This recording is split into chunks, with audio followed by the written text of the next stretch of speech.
মামলা করলে কোথায় করবেন, থানায় না কোর্টে? থানায় মামলা করলে আপনার কি লাভ আছে, কি লস আছে, এবং কোর্টে যদি মামলা করে সেখানে আপনার কি লাভ আছে এবং কি লস আছে, আজকে সেই বিষয়টা নিয়ে সম্পূর্ণ ভিডিওটা করব। এবং ভিডিওটাকে বেশি বেশি করে শেয়ার করুন, যাতে করে আমার রাজ্যের প্রত্যেকটা ভাই, আপনি সহ আমার রাজ্যের প্রত্যেকটা ভাই সচেতন হতে পারে এবং সঠিক সময়ে সঠিক সিদ্ধান্ত নিতে পারে।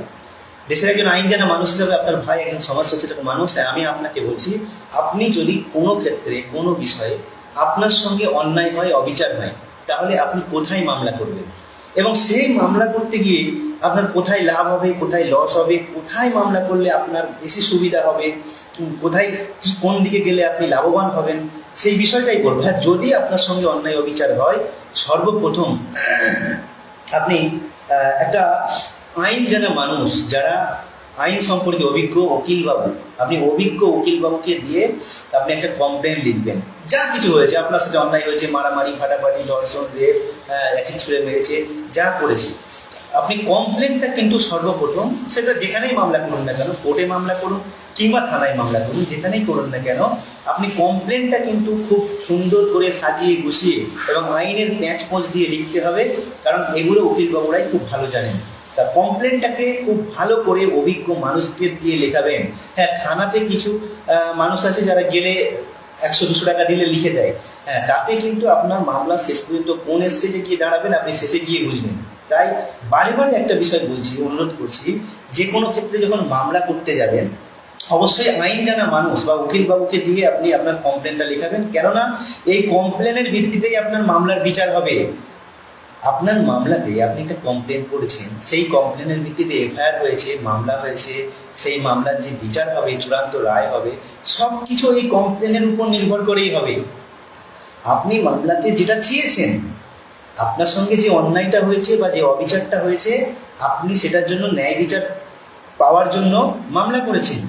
সেই মামলাতে বা যে সেই কমপ্লেনটা যখন থানাতে করেছেন, পুলিশ হয়তো আপনি যে যে সেকশনটা চেয়েছেন বা আপনার সঙ্গে যে অপরাধ করেছে সেই অপরাধের সেকশন পুলিশ হয়তো দেয়নি, কিন্তু আপনি যদি সঠিকভাবে লেখাতে পারেন, আপনি যদি আইন সম্পর্কে পারদর্শী বা উকিল বাবুদের দিয়ে লেখান, সেটাকে তখন আপনি কিন্তু ওই কমপ্লেনটা কোর্টে গিয়ে চ্যালেঞ্জ করতে পারবেন, যখন পুলিশ যদি আপনাকে ওই সেকশনটা না দেয়, ওই অপরাধের জন্য যে সেকশনটা আছে সেই সেকশনটা না দেয়।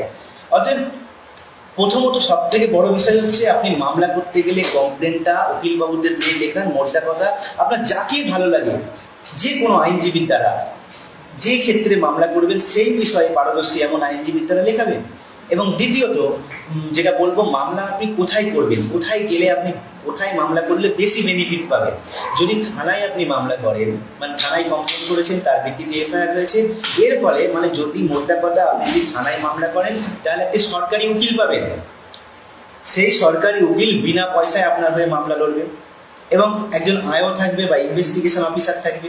সেই ইনভেস্টিগেশন অফিসার প্রয়োজন মতো যখন তখন আপনাকে ইনভেস্টিগেশনের স্বার্থে যে কোনো প্রয়োজনে থানাতে যখন তখন ডাকতে পারে, ফোন করে ডাকতে পারে, আপনাকে নোটিশ করে ডাকতে পারে। যেমন যদি রেপ কেস বা শ্লীলতাহানির মামলাগুলো হয়ে থাকে, তাহলে 164-এ ডাকবে আপনাকে, কোর্টে ডাকবে, তার আগে থানায় আগে ডাকবে 164-এর নোটিশ দেওয়ার জন্য। তো সেই ক্ষেত্রে যে ক্ষেত্রেই হোক না কেন, যদি থানায় মামলা করেন, এখানে সব প্রথম বেনিফিট হচ্ছে আপনি বিনা পয়সায় একটা উকিলবাবু পাবেন, যে উকিলবাবু আপনার হয়ে মামলা লড়বে, আপনার থেকে কোনো একটাও পয়সাও নেবে না। সরকারি উকিলবাবু, যেটা বলা হয় বিনা পয়সায় আইনি পরিষেবা, ওটা কিন্তু আলাদা জিনিস। ওই ক্ষেত্রে আপনাকে ডিস্ট্রিক্ট লিগাল এইড বা লিগাল সার্ভিস অথরিটির কাছে যেতে হয়, সেখান থেকে পাওয়া যায়। কিন্তু যদি আপনি থানায় মামলা করেন বা থানায় কমপ্লেন করেন, তার ভিত্তিতে এফআইআর হয়ে যে মামলা হয়, তাহলে একটা সরকারি উকিল আপনার হয়ে মামলা লড়বে। এটা হচ্ছে সব থেকে বড় বেনিফিট। এইখানে আরো আরেকটা এই বেনিফিটের সাথে সাথে একটা অসুবিধা হলো, ধরুন আপনি আপনার সঙ্গে যে অন্যায় বা অবিচারটা হয়েছে, হ্যাঁ, আপনি কিন্তু আপনার মতো করে মামলাটা চালাতে পারবেন না, কারণ সেখানে সরকারি উকিলবাবু সে তেনার মতো মামলা চালিয়ে যাবেন এবং সেখানে ইনভেস্টিগেশন অফিসার যিনি আছেন তিনি তেনার মতো করে মামলার সুবিধার্থে ইনভেস্টিগেশন করবেন। এবারে দ্বিতীয়ত, যদি আপনি কোর্টে মামলা করেন, কোর্টে মামলা করলে সব থেকে বড় বেনিফিট, আপনাকে প্রথমত একটা উকিলবাবু দিতে হচ্ছে, আপনার খরচাতে উকিলবাবু দিতে হচ্ছে ঠিকই, এবং সেখানে আপনার খরচা হবে, আপনার নিজের পকেটে আপনার অর্জিত টাকা, আপনার ইনকামের টাকা থেকে খরচা করে উকিলবাবু নিয়োগ করতে হবে। সেই উকিলবাবু আপনার হয়ে মামলা লড়বে এবং সেই উকিলবাবু আপনার হয়ে মামলা লড়ার সাথে সাথে আপনি আপনার সঙ্গে যে অন্যায়টা ঘটেছে সেই অন্যায়, সেই সুবিচার যাতে পাওয়া যায়, সেই ক্ষেত্রে যথাযথ সেকশন যাতে দেওয়া যায়, সেই আইন অনুযায়ী বিচারের ব্যবস্থা কিন্তু যথাযথ তদারকি করার একটা তার হাতে ক্ষমতা থাকছে। কারণ যিনি আয়ও থাকবেন তিনি তো তেনার মতো কাজ করতে পারবেন না। মানে আপনি যদি কোর্টে মামলা করেন তাহলে কি করবে? কোর্টে আপনি কখন মামলা করতে যান? যখন দেখা যায় আপনার সঙ্গে অন্যায় হয়েছে, অবিচার হয়েছে, কিন্তু আপনি যখন থানাতে জানাতে গিয়েছেন বা থানায় কমপ্লেন করতে গিয়েছেন বা মামলা করতে গিয়েছেন, হয়তো দেখা গেল বিপরীত পার্টি অনেক প্রভাবশালী, অনেক অর্থশালী, তখন আপনার মামলাটা হয়তো থানা নেয়নি কিংবা আপনাকে থানা থেকে তাড়িয়ে দিয়েছে, তখনই তো আপনি কোর্টের দ্বারস্থ হবেন। আর এই কোর্টে মামলা করতে গেলে তখন জজ সাহেব সরাসরি ওই থানাকে অর্ডার করবে যে ব্যাপারে মামলাটা রেজিস্টার করতে এবং দ্রুত ইনভেস্টিগেশন করতে। ফলে পুলিশের উপরে কোর্টের একটা চাপ থাকবে, সঠিক সময়ের মধ্যে ইনভেস্টিগেশন করে কোর্টের কাছে রিপোর্ট পাঠাতে হবে এবং আপনার উকিলবাবু মামলাটার উপরে তদারকি করার একটা ক্ষমতা থাকবে। কারণ যেহেতু কোর্টের একটা ব্যাপার রয়েছে, কোর্টের চাপ রয়েছে, তাই ব্যাপারটা খুব সচেতনতার সঙ্গে, অর্থাৎ সঠিক সময় সঠিক সিদ্ধান্ত নিয়ে আপনাকে কাজ করতে হবে। তাহলে আপনি অবশ্যই সঠিক সময় আপনি আপনার উপযুক্ত সময়ে আপনি সুবিচার বা ন্যায় বিচারটা পাবেন। তাই সঠিক সময়ে যদি উপযুক্ত সময়কে আপনি যদি ব্যবহার করতে না পারেন, তাহলে কিন্তু বাঘে বকরিকে এক ঘাটে জল খাওয়ানো যাবে না। তখন আপনার মনে হবে আপনি মামলা করলেন, যেভাবে চলছে সরকারি উকিলবাবু তেনার মতো টানছেন, ইনভেস্টিগেশন অফিসার বা আয়ও যিনি আছেন তিনি তেনার মতো করছেন, দেখা গেল আপনার সঙ্গে যে অন্যায় হয়েছে সেই অন্যায় অবিচারের কোনো বিচারই হচ্ছে না। তাহলে কি করে হবে? না, এই অন্যায় অবিচারের বিচার পেতে গেলে যদি আপনি থানায় গিয়ে মামলা করতে গিয়ে আপনার মনে হচ্ছে যে এখানে আমি বিচার পাবো না, কিংবা থানা থেকে আপনাকে তাড়িয়ে দিচ্ছে, এরকম কোনো ঘটনা ঘটলো আপনার সঙ্গে, আপনি সরাসরি কোর্টে চলে যাবেন। আপনার ভালো লাগে এমন যে কোনো একজন আইনজীবীকে দিয়ে আপনি কোর্টে মামলা করুন এবং সেই মামলাতে কিন্তু আপনার উকিলবাবু তদারকি করার একটা ক্ষমতা থাকছে। আপনি আপনার উপরে কিন্তু যে পুলিশি প্রশাসনের যদি কোনো রকম অন্য দিক থেকে চাপ, সেখান থেকে আপনি কিন্তু সম্পূর্ণভাবে একটা মুক্ত থাকার ব্যাপার থাকছে এখানে।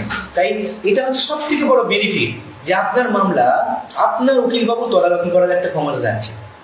আর সরকারি উকিল যখন হয়, মানে থানায় যদি মামলা করেন, সেখানে সরকারি উকিলবাবু যেভাবে চালাবেন আপনাকে সেভাবে চলতে হবে। আপনার মনে হলো আপনি অন্যান্য আইনজীবীর সঙ্গে পরামর্শ করেছেন যে এটা ডান দিক দিয়ে গেলে আমি সহজে ন্যায় বিচার পাবো বা সহজে আপনার মামলার মীমাংসা হয়ে যাবে বা মকদ্দমা মিটে যাবে, কিন্তু যিনি পিপি আছেন তিনি বাম দিক দিয়ে যাচ্ছেন, হয়তো বেশি সময় লাগবে।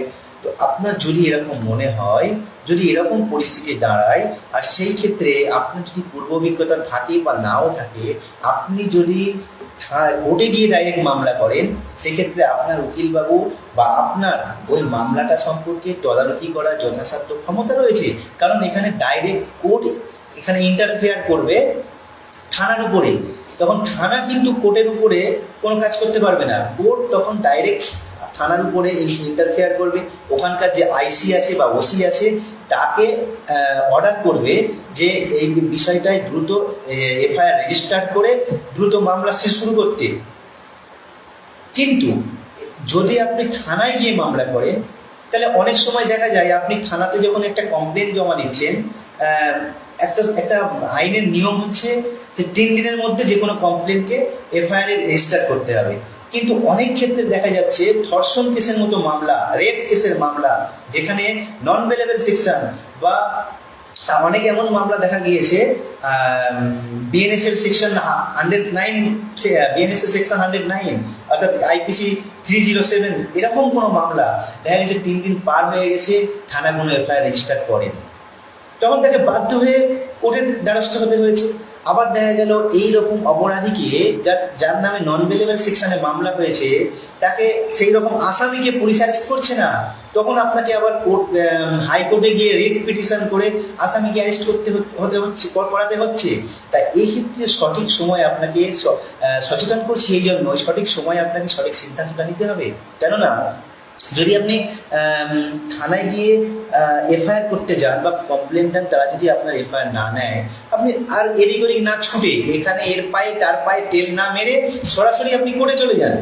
আপনাকে আপনার ভালো লাগে, আপনার পছন্দ যে কোনো একজন আইনজীবীকে দিয়ে আপনি ডাইরেক্ট কোর্টে মামলা করে দিন। কোর্টে মামলা করলে সব থেকে বড় বেনিফিট হচ্ছে কোর্ট ডাইরেক্ট ডিরেকশন দেবে থানাকে, অমুক থানার আইসি বা ওসি এই ব্যাপারটা দ্রুত মামলাটার এফআইআর কমপ্লেনটাকে এফআইআর রেজিস্টার করে তাকে মামলা দ্রুত শুরু করো, দ্রুত তদন্ত করো। তাদের উপর একটা চাপ থাকবে, আদালতের চাপ থাকবে, আর যদি না করে ওদের চাকরি চলে যাবে। কারণ কারণ public servant disobeying direction under law, এই যে শিক্ষণটা ব্যাপারটা রয়েছে, তখন ওই পুলিশের বা ওই আইসি বা ওসির 2 বছর জেল হবে এবং প্রয়োজনে তার চাকরিও চলে যেতে পারে। কারণ ইন্ডিয়ান কনস্টিটিউশন আর্টিকেল নাম্বার 21 এখানে ভায়োলেট হচ্ছে।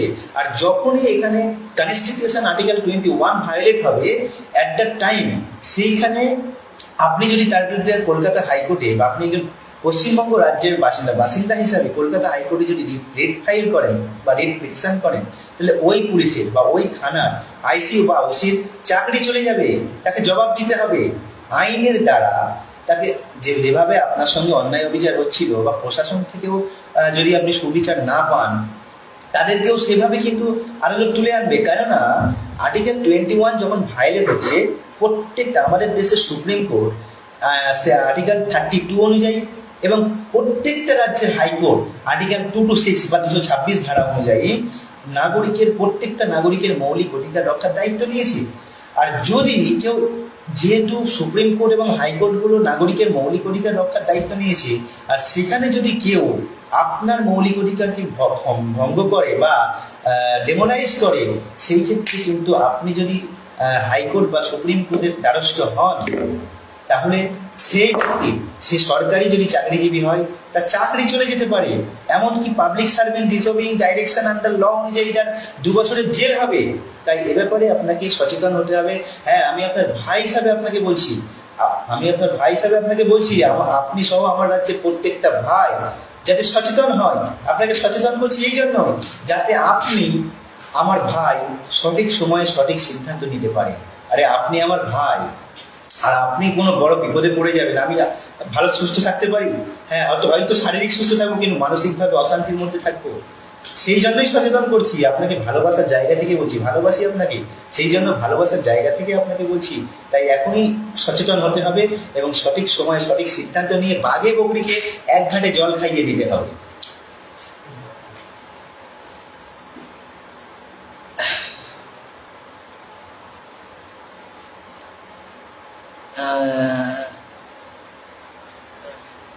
কি বঙ্গে শামীম বলছে, স্যার আপনারই ওয়েট করছিলাম, আমার কিছু কথা আছে। হ্যাঁ, thank you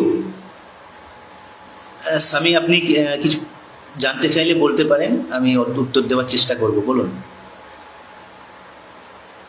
Arafat, welcome, thank you. Manisha Yasmin, thank you. Sheikh Nasim is watching. হ্যাঁ, ভিডিওটা বেশি বেশি করে শেয়ার করতে হবে।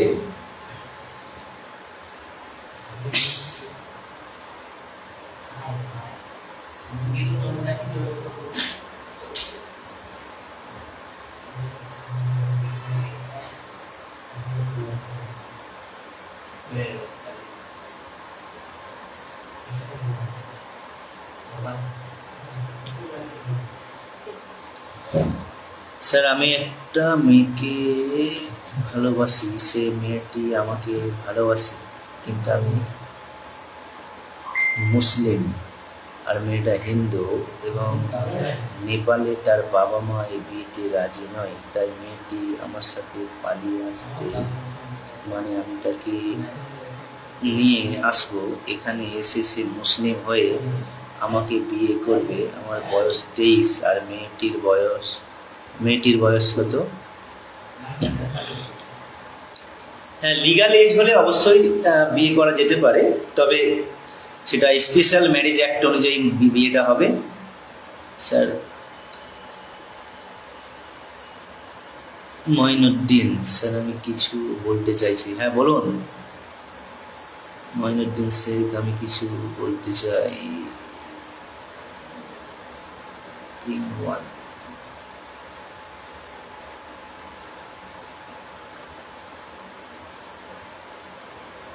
শেখ হোসেন খুব ভালো সচেতনতা